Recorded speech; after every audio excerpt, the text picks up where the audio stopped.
Hello everyone, welcome to MIT. आज हम बात करेंगे हमारा प्रैक्टिकल असाइनमेंट लेकर, जिसमें हम कंपनी क्रिएशन साथ साथ में किस तरीके से लेजर क्रिएट करते हैं एंड उसका रिपोर्ट कैसे देखते हैं वो भी आज हम बात करेंगे। मेन फोकस आज हमारा क्रिएशन एंड रिपोर्टिंग में रहेगा।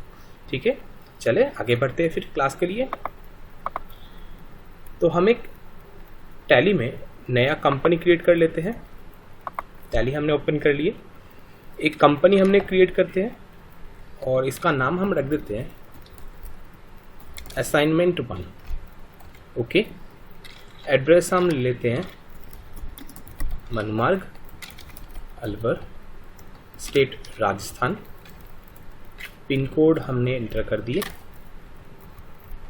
बाकी डिटेल आप चाहो तो एंटर करना, नहीं तो सेव कर दो। सेव करने के लिए हमने Ctrl+A दबा दिए तो तुरंत हमारा कंपनी क्रिएट हो जाएगा और डाटा भी सेव हो जाएगा। जब हमारा डाटा सेव हो चुका है, अब मैं आगे की तरफ बढ़ता हूँ।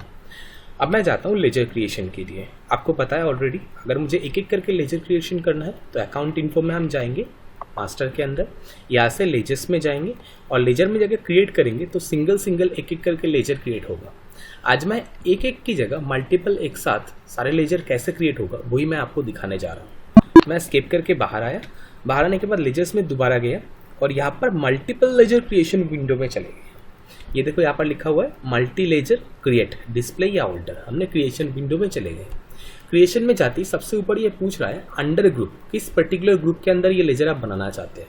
हम चाहे तो यहाँ पर पर्टिकुलर एक ग्रुप रखेंगे तो उसी पर्टिकुलर ग्रुप के अंदर सारा लेजर बनेगा।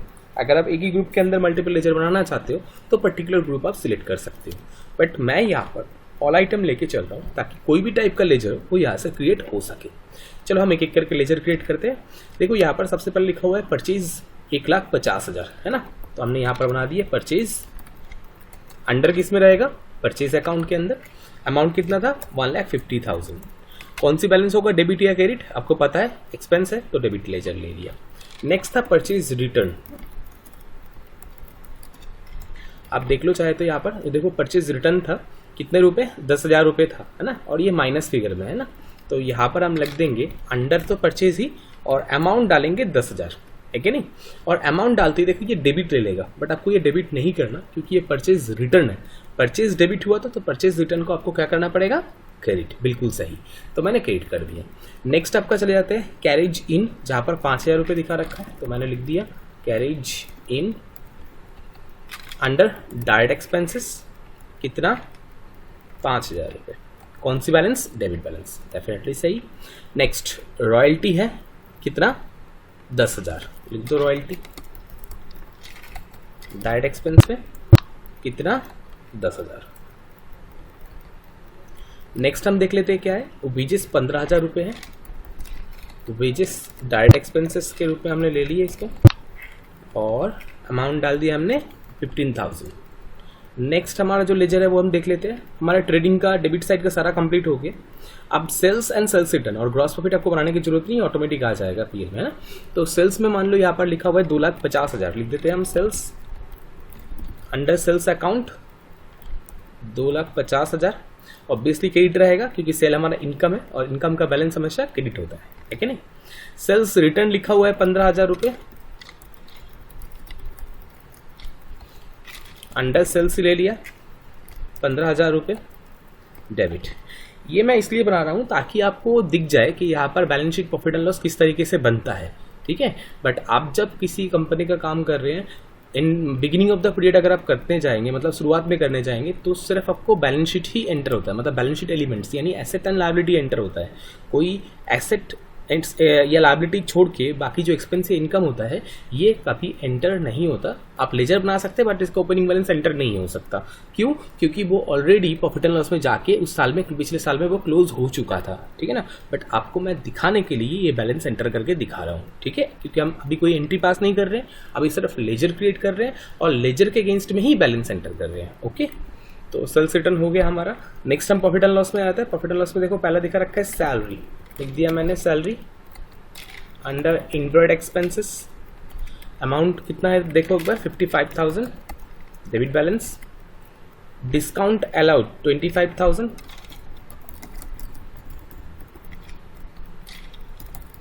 इनडायरेक्ट एक्सपेंस 25,000 हो गया, रेंट एक्सपेंसेस 6,000, इनडायरेक्ट एक्सपेंस में डाल दिए 6,000 रुपये। नेक्स्ट हमारा कैरेज आउट 5,000,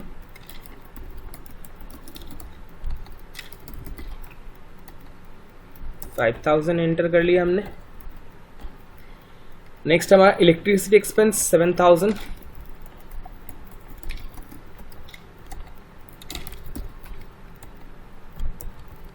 एंटर कर लिया हमने 7,000। नेक्स्ट हमारा डेप्रीशिएशन,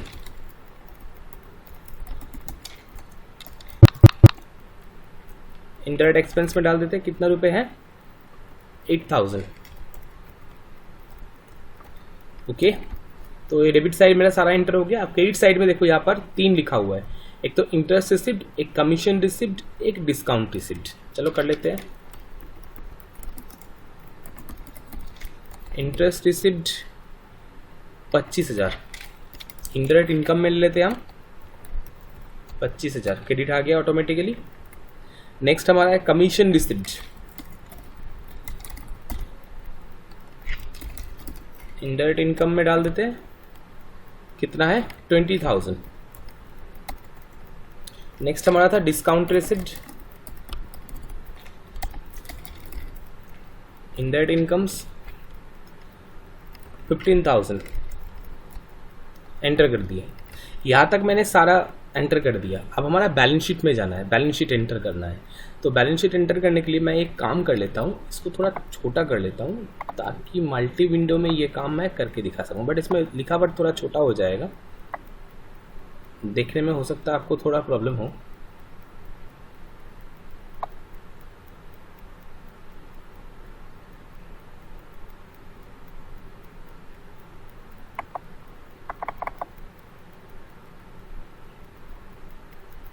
ठीक है, अब मैं आपके सामने एक करके क्रिएट करता हूँ।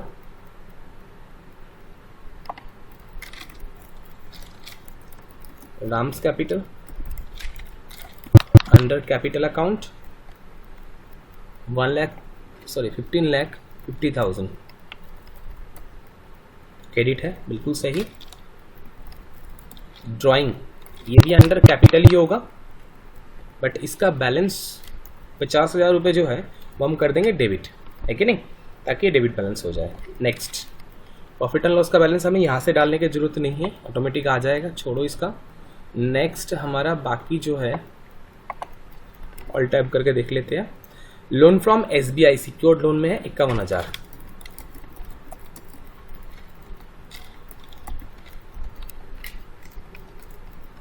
$51,000 है। नेक्स्ट हमारा है लोन फ्रॉम शाम, ये हम देख रहे हैं अभी,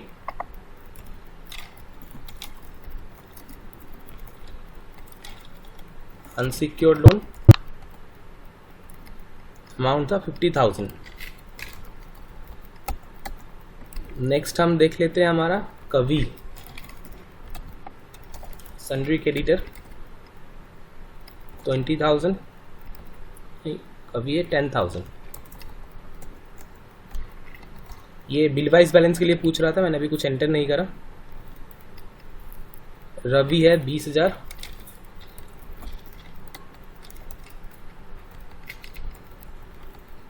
$20,000।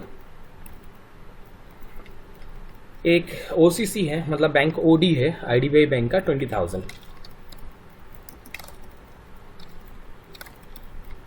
IDBI बैंक OD, यहाँ पर बैंक OCC या ODD में डाल देना। OD में कितना बैलेंस था 20,000 क्रेडिट। यहाँ तक का सारा एंटर हो गया, मतलब लायबिलिटी साइड भी मैंने सारा एंटर कर लिया। अब हमारा एसेट साइड की बारी। एसेट साइड में देखो लैंड दिखा रखा है 15,25,667,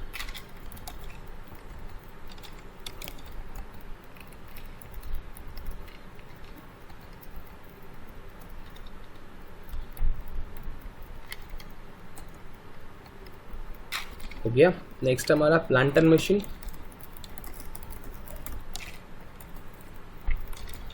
fixed asset, depreciation already adjust हो चुका, तो हम नेट बैलेंस ले लेंगे 45,333, 45,333। ओके, क्योंकि हमारा डेप्रिशिएशन ऑलरेडी डेप्रिशिएशन लेजर में एंटर हो चुका था, इसमें हमें करने की कोई ज़रूरत नहीं है ना। Investment FD with HDFC, investment में डाल दिए, कितने रुपए है, 50,000 रुपये, डेबिट हो गया। अब आते हैं दीपक का 25,000 संडे लेटर,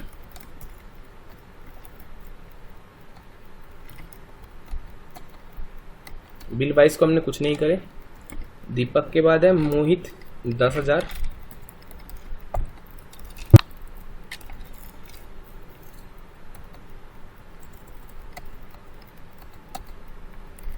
नेक्स्ट हमारा है एसबीआई बैंक 20,000,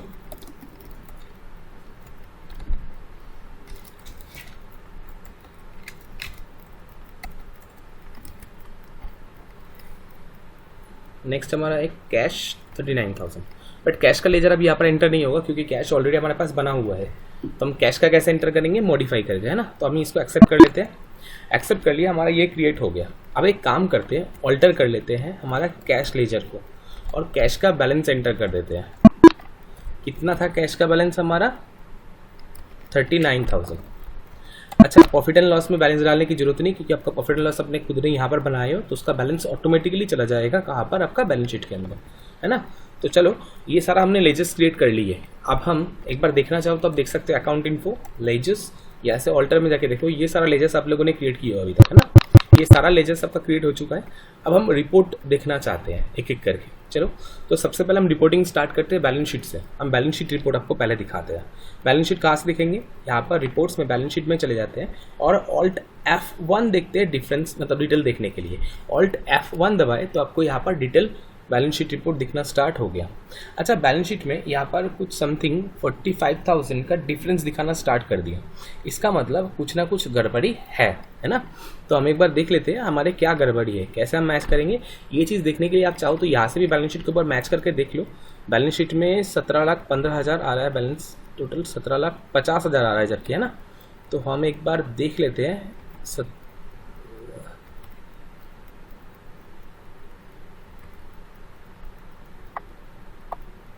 इन दोनों का टोटल 15,71,000 ही है।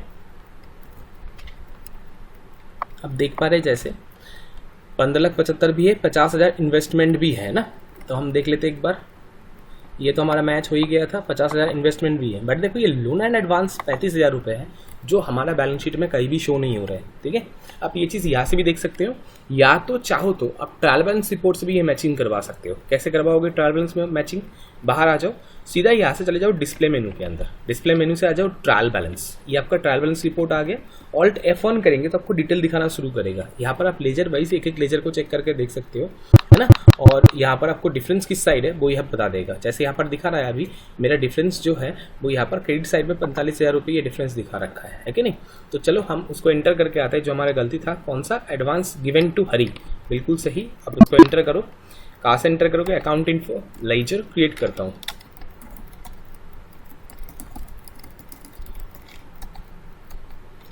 इसको हम डालेंगे लोन एंड एडवांस एसेट के अंदर और इसका बैलेंस था कितने रुपए, 35,000 हमने एंटर कर दिए।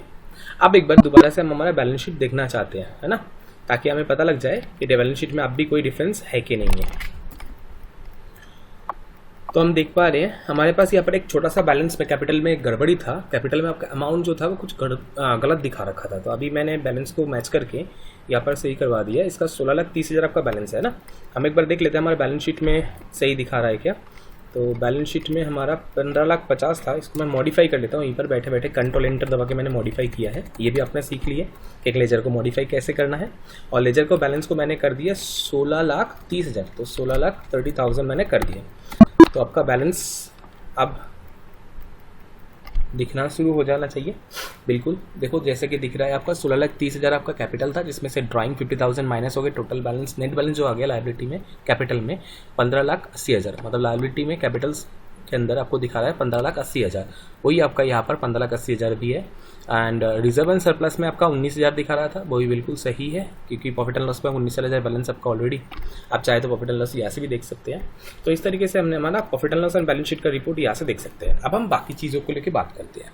मैचिंग का काम तो हमारा हो गया, मैच हमारा पूरा हो चुका है, बैलेंस में आपको कोई दिक्कत नहीं है।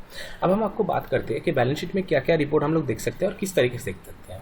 यही बैलेंस शीट रिपोर्ट में बैठे बैठे अगर आप किसी और कोई अकाउंटिंग रिपोर्ट में जाना चाहते हैं तो यहाँ पर राइट हैंड साइड में बहुत सारे बटन्स दे रखा है। अगर आप पीरियड चेंज करना चाहते हैं, अगर आप डेट चेंज करना चाहते हैं, सब कुछ करने का यहाँ पर ऑप्शन दे रखा है।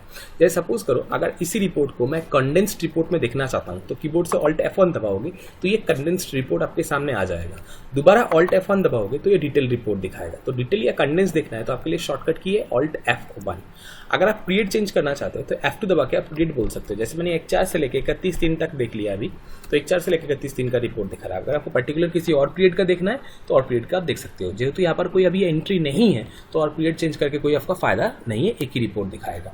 शेड्यूल 6 बैलेंस शीट देखने के लिए आप ऑल्टेस करके शेड्यूल 6 बैलेंस शीट देख सकते हैं। स्टॉक का वैल्यूएशन के लिए आप स्टॉक वैल्यूएशन मेथड यहाँ पर चेंज कर सकते हैं, बट अभी हमने कोई स्टॉक एंटर नहीं करे तो स्टॉक वैल्यूएशन का कोई कहानी हमारे लिए अभी नहीं है, हम इसको स्किप करके बाहर आ जाते हैं। कोई नया कॉलम लेना चाहते हैं तो ऑल्ट सी करके न्यू कॉलम ले सकते हैं, इसके काम हम बाद में सीखेंगे। अभी हम जो आपको सिखाएंगे वो है ऑटो कॉलमनर। कीबोर्ड से ऑल्ट एन दबाएंगे तो ये ऑटो कॉलमनर रिपोर्ट आएगा जिसमें आपको पूछा जा रहा है कि आप मंथली बेसिस पे, डेली बेसिस पे, फोर्टनाइट, हाफ ईयरली, क्वार्टरली किस तरीके का बैलेंस शीट आप देखना चाहते हैं। सपोज कीजिए मैंने क्वार्टरली बैलेंस शीट देखना है तो क्वार्टरली एंटर करेंगे तो यहाँ पर क्वार्टरली बैलेंस शीट आपको दिखना स्टार्ट हो जाएगा। अभी जेहेतु मैंने कोई एंट्री नहीं करा किसी भी क्वार्टर में तो आपका पूरा balance sheet as it is same दिखा रहा है, कोई चेंजेस नहीं दिख रहा है। अगर मैं किसी क्वार्टर को डिलीट करना चाहता हूँ, किसी कॉलम को डिलीट करना चाहता हूँ तो सेम तरीके से यहाँ पर आप डिलीट कर सकते हैं। जैसे ये कॉलम को मैंने लास्ट जो 31 मार्च का क्वार्टर है इसको मैं डिलीट करना चाहता हूँ तो यहाँ पर ऑल्ट डी दबा के आप इस कॉलम को डिलीट कर सकते हैं। दोबारा मैं इसको दूसरी कॉलम को डिलीट करने के लिए सेम तरीका सिलेक्ट करके ऑल्ट डी दबा देंगे तो डिलीट कॉलम हो जाएगा। बट अभी मुझे ये काम नहीं करना क्योंकि हम बाद में इसको लेकर और चर्चा करेंगे जब हम सीनरी रिपोर्ट वगैरह देखेंगे। अभी इसको छोड़ दीजिए, दोबारा बैलेंस शीट में जाइए, ऑल्ट F1 करिए तो आपको डिटेल रिपोर्ट दिखना स्टार्ट हो चुका है। तो ऑटो कॉलमनर तक तो हो गया हमारा। इन्वेंट्री रिपोर्ट देखने के लिए F9, बट जेहेतु अभी हमने कोई इन्वेंट्री रिपोर्ट दिखाया मतलब क्रिएट नहीं करे तो हमें आपको इन्वेंट्री रिपोर्ट नहीं दिखा रहे, अभी हम आपको अकाउंटिंग रिपोर्ट दिखाते हैं। अगर मुझे अकाउंटिंग रिपोर्ट में जाना है, किसी और भी कोई भी अकाउंटिंग रिपोर्ट में जाना है तो कीबोर्ड से आप F10 दबाएंगे तो आपके सामने अकाउंटिंग रिपोर्ट का लिस्ट आ जाएगा जो आप यहाँ से सीधा सीधा देख सकते हैं। जैसे यहीं पर बैठे बैठे मैं payable report, receivable report, cash bank book का, कैश फ्लो, कुछ भी रिपोर्ट आप यहाँ पर देखना चाहते हो यहाँ से क्लिक करो, आप देखने के लिए जा सकते हो। सपोज करो मुझे प्रॉफिट एंड लॉस रिपोर्ट देखना है तो मैंने प्रॉफिट एंड लॉस एंटर कर दिया, सीधा मेरे सामने मेरा प्रॉफिट एंड लॉस एंटर हो जाएगा। इसी जगह पर अगर मैं ट्रायल बैलेंस रिपोर्ट देखना चाहता हूं तो यही से अकाउंटिंग रिपोर्ट यानी F10 दबा के मैं यही से ट्रायल बैलेंस ऑप्शन को सिलेक्ट करके मैं सीधा ट्रायल बैलेंस में जा सकता हूं। मैं ट्रायल बैलेंस को सिलेक्ट कर लिया, देखो हमारे सामने ये ट्रायल बैलेंस रिपोर्ट दिखना स्टार्ट हो गया। इस तरीके से हम कोई भी रिपोर्ट में जाना चाहते हैं तो अकाउंटिंग रिपोर्ट में जाने के लिए हम F10 ऑप्शन का यूज़ करते हैं और इन्वेंट्री रिपोर्ट में जाने के लिए हमने F9 ऑप्शन को यूज़ करना होता है। ओके, इसके अलावा इसमें और भी बहुत सारे काम है। जैसे F11 फॉर फीचर्स होता है, ये कंपनी फीचर्स के लिए, इसके लिए अभी हमें कोई फीचर्स अभी हमने आपको सिखाया नहीं तो इसको आप छोड़ दीजिए, इसको खाली छोड़ दीजिए, इसके बारे में हम बाद में बात करेंगे। अब नेक्स्ट ऑप्शन में आते हैं हम कॉन्फ़िगरेशन। F12 दबाएंगे तो आपके सामने कॉन्फ़िगरेशन एक्टिवेट हो जाएगा। अगर आप वर्टिकल बैलेंस शीट देखना चाहते हैं तो इस ऑप्शन को एक्टिवेट कर दीजिए। प्रॉफिट और लॉस, अगर चाहे आपका बिजनेस का प्रॉफिट हो चाहे लॉस हो, दोनों ही अगर आप लायबिलिटी के रूप में देखना चाहते हैं तो इस ऑप्शन को येस कर दीजिए। शो परसेंटेज, अगर परसेंटेज देखना चाहते हैं तो वर्किंग कैपिटल का फिगर चाहते हैं तो इस ऑप्शन को एक्टिवेट कर दीजिए। बैलेंस शीट का जो फॉर्मेट है अभी लायबिलिटी एसेट है, अगर लायबिलिटी एसेट की जगह आप एसेट लायबिलिटी के फॉर्म में देखना चाहते हैं तो भी आप देख सकते हैं। Next, exclude zero closing balance ledgers, जिनका लेजर का बैलेंस क्लोजिंग बैलेंस जीरो है, अगर आप उसको एक्सक्लूड करना चाहते हो तो इस ऑप्शन को येस करे हुए तो आपको एक्सक्लूड हो जाएगा। जैसे अभी देख रहे थे आप थोड़ी देर पहले, यहाँ पर आपका जो क्लोजिंग स्टॉक है इसमें जीरो बैलेंस है बट फिर भी ये शो कर रहा है। क्यों शो कर रहा है? क्योंकि यहाँ से F12 से ये ऑप्शन अभी हमने नो कर रखा है। अगर हम इसको बोलेंगे नहीं जीरो बैलेंस वाले को आप एक्सक्लूड करो, इस ऑप्शन को अगर हम येस करेंगे तो आपका वो क्लोजिंग स्टॉक यहाँ से हट जाएगा। आप वो रिपोर्ट यहाँ पर दिखाई नहीं दे रहा है, क्यों? उसमें नील बैलेंस है, जिसमें नील बैलेंस है आप उसको अवॉइड कर दिया, हटा दिया। ये मैंने F12 से किया था। ओके, नेक्स्ट नीचे आ जाइए। अपीयरेंस ऑफ नेम, लेजर का नेम आप जो देख रहे हैं नेम के हिसाब से देख रहे हैं, आप नेम के साथ एलियस वगैरह देखना चाहते हैं तो देख सकते हैं। वैल्यू फैक्टर, अगर आप वैल्यू फैक्टर चेंज करना चाहते हैं तो यहाँ से चेंज कर सकते हैं। करेंसी का सिंबल अगर देखना चाहते हैं तो इसको येस करके आप करेंसी का सिंबल भी देख सकते हैं। ऊपर ऐसे इंडियन रुपीस का सिंबल आपका दिखना स्टार्ट हो जाएगा। ये तो हो गया हमारा balance sheet report same as it is. अगर आप प्रॉफिट एंड लॉस रिपोर्ट में जाना चाहते हो तो यहाँ से भी आप प्रॉफिट एंड लॉस रिपोर्ट में जा सकते हैं, या तो आप बाहर जाइए, बाहर जाके सीधा जहाँ से हम देख रहे थे, कहाँ से देख रहे थे, देखो रिपोर्ट के नीचे ही बैलेंस शीट के जस्ट नीचे प्रॉफिट एंड लॉस दिखना स्टार्ट हो रखा है। एंटर करेंगे तो आपके सामने प्रॉफिट एंड लॉस रिपोर्ट आ जाएगा।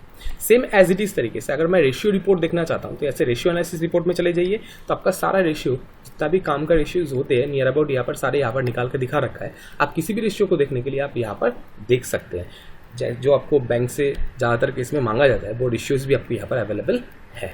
ठीक है, अच्छा इसके अलावा और क्या, आप डिस्प्ले मेनू में जाओ, डिस्प्ले मेनू में जाके और डिटेल रिपोर्ट देख सकते हो। जैसे ट्रायल बैलेंस रिपोर्ट जो मैं वहाँ पर बैठे F10 दबा के देख रहा था, वो यहाँ से आप ट्रायल बैलेंस में जाके भी वही सेम ट्रायल बैलेंस रिपोर्ट देख सकते हैं।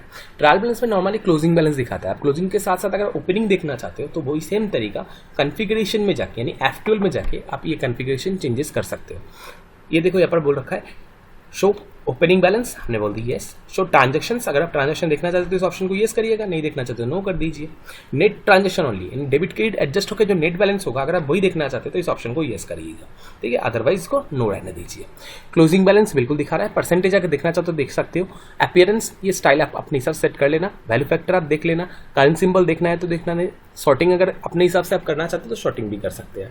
ओके कर दीजिए। देखिए इस तरीके से दिखना शुरू हो गया। ओपनिंग बैलेंस आपको दिखा रहा है बट ट्रांजेक्शन आपको दिखा नहीं रहा है। क्यों? मैंने आपको बताया था, मैंने कोई ट्रांजेक्शन एंट्री पास नहीं किया था, मैंने सिर्फ लेजर का बैलेंस एंटर किया था, इसलिए ट्रांजेक्शन यहाँ पर खाली दिखा रहा है ना। और जितना ओपनिंग था उतना ही पूरा आपको क्लोजिंग में लेके चला गया। तो ये था आपका trial balance report.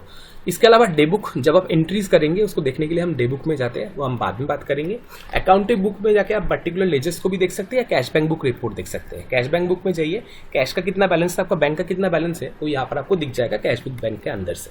Same as it इस तरीके से लेजर्स में क्लिक करेंगे तो पर्टिकुलर लेजर का आप रिपोर्ट देख सकते हैं। जैसे मैं कभी का लेजर देखना चाहता हूँ, एंटर कर दीजिए तो कभी का लेजर दिखना स्टार्ट हो गया। देखिए लेजर में डेबिट क्रेडिट बिल्कुल खाली दिखा रहा है बट ओपनिंग बैलेंस में सिर्फ 10,000 रुपीज़ दिखा रहा है। क्लोजिंग में भी उतना ही दिखा रहा है क्योंकि कोई ट्रांजेक्शन है नहीं, जितना ओपनिंग था उतना ही क्लोजिंग है। अगर आप पर्टिकुलर पीरियड का देखना चाहते हैं तो एक चार से लेकर पर्टिकुलर पीरियड सिलेक्ट करेंगे तो उस पर्टिकुलर पीरियड का भी आपको रिपोर्ट दिखाई देगा। अभी कोई एंट्री नहीं है तो पर्टिकुलर पीरियड का रिपोर्ट भी same as it is nil दिखा रहा है। ओके, तो ये था हमारा ledger report. Particular ledger report देखने के लिए हम अकाउंट बुक के अंदर लेजर से गए थे। Same as it is group summary देखना है तो ग्रुप समरी एंटर करके आप पर्टिकुलर ग्रुप का भी रिपोर्ट देख सकते हैं या प्राइमरी करके पूरे ग्रुप वाइज रिपोर्टिंग देख सकते हैं। ठीक है, तो ये तो हो गया। ग्रुप वाउचर्स रिपोर्ट देखना है तो वाउचर्स से। सेल रजिस्टर, परचेज रजिस्टर अभी कोई काम का नहीं है। जर्नल रजिस्टर हमारा कोई काम का नहीं है क्योंकि अभी तक हमने इसका रिलेटेड कोई एंट्री पास नहीं की है। बिल्कुल सही। क्विट करके हम बाहर आ जाते हैं। नेक्स्ट आता है स्टेटमेंट ऑफ अकाउंट, जहां से आप आउटस्टैंडिंग एनालिसिस रिपोर्ट देख सकते हैं। आप आउटस्टैंडिंग एंटर करेंगे तो रिसीवेबल रिपोर्ट देखने के लिए रिसीवेबल में जा सकते हैं, पेबल रिपोर्ट में देखने के लिए पेबल में जा सकते हैं। बट अभी यहाँ पर दोनों ही खाली दिखा रहा है। क्यों दिखा रहा है आपको याद आ गया होगा। बिल्कुल सही बोले आपने। जो आपने सोचे थे जब आपने पार्टी लेजर बनाए थे उसमें बिल वाइज डिटेल आपने एंटर नहीं करे। जब बिल वाइज डिटेल एंटर नहीं होता तो पेबल रिसीवेबल आपको दिखता नहीं है। तो कैसे देखेंगे हम आउटस्टैंडिंग? हम यहाँ पर लेजर से देख सकते हैं, चाहे तो हम ग्रुप से भी देख सकते हैं। जैसे हमने चले गए सन्नी डेटर से कितना पैसा आना है तो आपको दिखा देगा कितना कितना पैसा आना है। ये देखो डेबिट बैलेंस दिखा रहा है, मतलब ये पैसा आना है। और अगर क्रेडिटर को क्लिक करेंगे तो क्रेडिट बैलेंस दिखाएगा, क्यों? ये पैसा जाना है कि नहीं। तो ये इस तरीके से दिखाना शुरू कर रखा है। ओके, बाहर आ जाइए। इसके अलावा आपको इन्वेंट्री बुक इन्वेंट्री रिलेटेड के लिए होता है। स्टेटमेंट ऑफ इन्वेंट्री, ये भी स्टेटमेंट इन्वेंट्री रिलेटेड स्टेटमेंट देखने के लिए काम आता है। इसका अभी कोई काम नहीं। कैश फ्लो फंड फ्लो कोई मतलब नहीं है अभी। रिसिप्ट्स एंड पेमेंट अगर देखना चाहते देख सकते हैं बट कोई एंट्री पास हमने किए नहीं। लिस्ट ऑफ अकाउंट्स आपने ऑलरेडी पहले कल भी देख रखे थे बट आज भी एक बार दिखा देता हूँ मैं। लिस्ट ऑफ अकाउंट्स में जाएंगे तो जितना भी अपने लेजर ग्रुप वगैरह सब बनाए हैं पूरा लिस्ट आपको यहाँ पर दिखना स्टार्ट हो जाएगा। यहाँ से आप चाहे तो किसी भी लेजर या ग्रुप को मॉडिफाई भी कर सकते हैं। किसी भी लेजर के ऊपर जाके कीबोर्ड से कंट्रोल के साथ एंटर दबाइएगा तो ये ऑनलाइन मॉडिफिकेशन विंडो ओपन हो जाएगा। यहाँ से आपको जो मॉडिफाई करना है आप मॉडिफाई कर दीजिए, करके एक्सेप्ट करेंगे तो वो मॉडिफिकेशन भी हो जाएगा। ये आप ध्यान रखिएगा। ओके, मैं बाहर जाने के लिए स्केप ऑप्शन का यूज कर रहा हूँ। एक्सेप्शन रिपोर्ट अभी आपका काम का नहीं है, बाद में जब आप करेंगे नॉन अकाउंटिंग वाउचर्स तब आपको एक्सेप्शन रिपोर्ट में जाके नॉन अकाउंटिंग वाउचर्स देखने को मिलेगा। अभी छोड़ दीजिए, बाहर जाने के लिए क्विट कर दीजिए तो बाहर आ जाएगा आपका मेन विंडो आ गया गेटवे ऑफ टैली जहाँ से आपने स्टार्ट किए थे। तो ओके बच्चे लोग, अगर किसी को कुछ क्वेरी है तो आप हमारे नंबर पे या हमें मेल करके भी पूछ सकते हैं, आपको पता है ऑलरेडी। और फिर भी कोई क्वेरी है, कोई रह जाता है तो आप हमारे सेंटर भी विजिट कर सकते हैं। ओके, जय हिंद, थैंक यू। आज के लिए इतना ही। नेक्स्ट क्लास हम नेक्स्ट डे बात करेंगे। ओके।